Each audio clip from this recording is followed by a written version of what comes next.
Hello students, today I am with new topic, the claim to paramountcy, page number 18. So the meaning of that, more annexation under policy of paramountcy. When Lord Hastings became the Governor General of India in 1813, the company formulated a new policy for gaining control of Indian territories. So जब Lord Hasting 1813 में governor general बना India है, तो ज़्यादा power gain करने के लिए, ज़्यादा टेरिटरीज को अपने अंडर करने के लिए उन्होंने नई पॉलिसी लाई ब्रिटिश ने. तो under the new policy of paramountcy the British claim that their power was paramount, greater than that of Indian states, and to protect their own interest, they were justified in annexing or threatening to seize Indian kingdoms. So this way, the Britishers annexed Sindh. So the British wanted to extend their control over Afghanistan via Sindh. So Sindh was of immense importance to the British. In 1809, a treaty was concluded with the rulers of Sindh, Amirs, whereby the Amirs promised not to let the French pass through their territories. The British wanted to annex Sindh, so they accused the Amirs of plotting against the England. Sindh was annexed by Sir Charles Napier in the year 1843. After Sindh, annexation of Punjab. The Sikh state of Punjab had expanded under Ranjit Singh, and the British forced him to sign the Treaty of Amritsar in the year 1809, by which Ranjit Singh promised not to expand beyond the east of the river Satluj. तो जब रंजीत सिंह के under में उनकी policies थी, तो उन्होंने जो है रंजीत सिंह के साथ जो उन्होंने ट्रीटी की, ट्रीटी ऑफ अमृतसर 1890 में, इसके अकॉर्डिंग जो है रंजीत सिंह ने उनसे प्रॉमिस किया कि वो ईस्ट ऑफ रिवर सतलुज से आगे नहीं जाएंगे. The death of Ranjit Singh in the year 1839 was marked by period of instability. और रंजीत सिंह की मौत के बाद पंजाब में इनस्टेबिलिटी आ गई. Finally his younger son Duleep Singh was placed on the throne, and Queen Mother Rani Jindal was made the regent in 1843. After that, उसके बाद क्या हुआ? फर्स्ट एंग्लो सिख वॉर हुआ, broke out as the Sikh army tried to cross the Satluj and occupy Lahore. The British defeated the Sikh, and the Treaty of Lahore was signed. Then annexation of other states. Sindh और पंजाब के बाद कुछ other states को भी British ने अपने अंदर कर लिए, अपने अंदर जोड़ लिया. A part of Sikkim was annexed on the pretext that the ruler had ill treated one of the company's servant. क्यों किया? क्योंकि जो रूलर था उसने कंपनी के कर्मचारी को के साथ बुरा व्यवहार किया. Berar was taken from the Nizam of Hyderabad as he failed to meet some financial obligations. फिर उसके बाद अवध को अपने में जोड़ा ब्रिटिशर्स ने.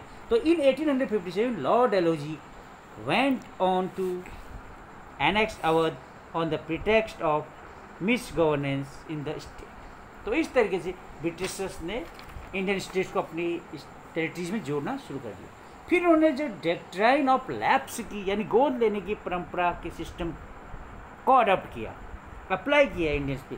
Like the policy of subsidiary alliance, the doctrine of lapse was also introduce to expand British territories in India. इसका भी वही काम था जो सब्सिडियरी अलायंस का था कि ब्रिटिश की टेरिटरीज को इंडिया में बढ़ाना।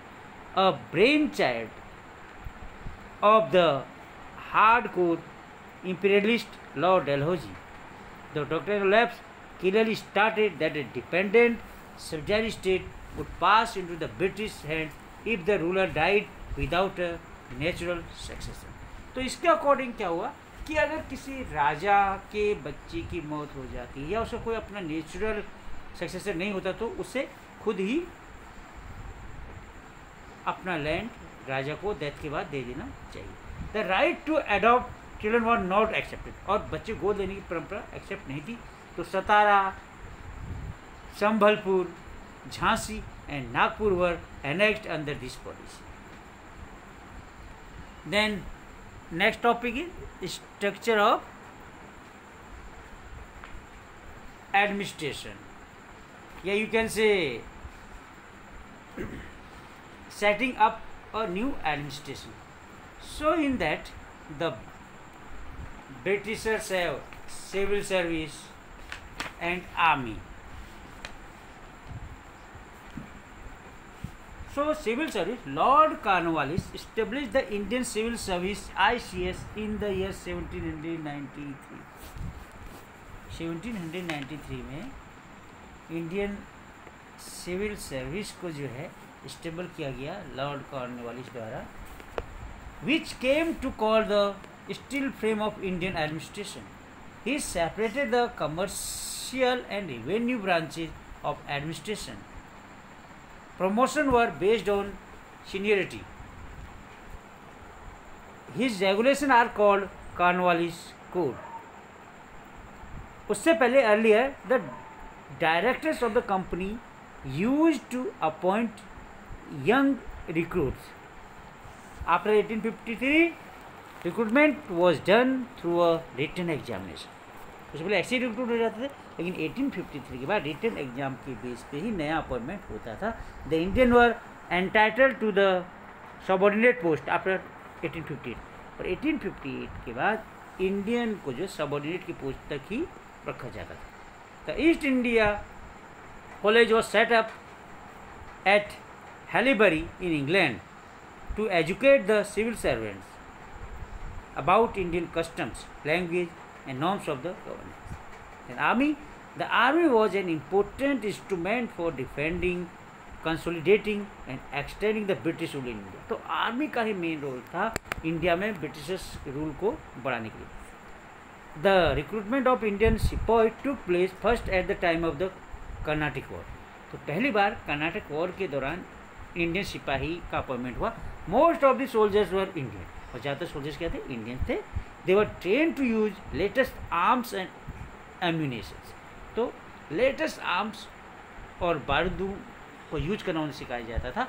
However though Indians form their the majority of British army, they could not hold high position. लेकिन इंडियन कभी भी आर्मी में हाई पोस्ट को नहीं ले सकते थे या लेने योग्य नहीं थे। In fact an Indian soldier could not rise beyond the level of a subedar, और सूबेदार की पोस्ट से कभी भी आगे नहीं जा पाया। Police, lord Cornwallis organized a regular police force. उसने रेगुलर पुलिस फोर्स ऑर्गेनाइज की। Its function was to maintain law and order. इसका काम था लॉ एंड ऑर्डर को मेंटेन करना and assist the district magistrate. The district were organized into thanas under the charge of darogas. Villages and cities have chowkidars and kotwars. The higher posts were reserved for the Britishers. यानी छोटी पोस्टों में Indians होते थे और बड़ी post में हमेशा ही Britishers होते थे। Judicial organization, the judicial system in India had no uniform code of law prior to the one introduced by the British. यानी कि जो rules and regulation Britishers introduce करते थे वही फाइनल होता था, बाकी कोई भी फाइनल नहीं होता था। In 1793, Cornwallis Code was introduced, under which civil, criminal, and commercial cases, besides those pertaining to land revenue and police system, were covered. उसके बाद क्या हुआ कि in the year 1719 Cornwallis code के अकॉर्डिंग इंट्रोड्यूस अंडर विच, जिसके under which civil, criminal and commercial cases besides those pertaining to land revenue and police system were covered. ये सब police के अंडर लगे। and Warren Hastings and Cornwallis set up civil and criminal courts at the district level. Indian laws were codified, Indian law को codified कर दिया गया 1833 में। This led to introduction of concept of rule of law. इसने rule of law को introduce किया according to, जिसके according किया था the law was the same for all irrespective of their position. तो लॉ सबके लिए एक था उनकी पोजिशन के अकॉर्डिंग, चाहे वो की पोजिशन के अकॉर्डिंग सब अलग था, चाहे वो किसी भी कास्ट की हो, किसी चीज़ के हो, किसी भी क्रीड के हो, सबके लिए लॉ सेम ही था और इकोनॉमिक स्टेटस के साथ। However, only Europeans had special courts and were tried by British judges. Indians के लिए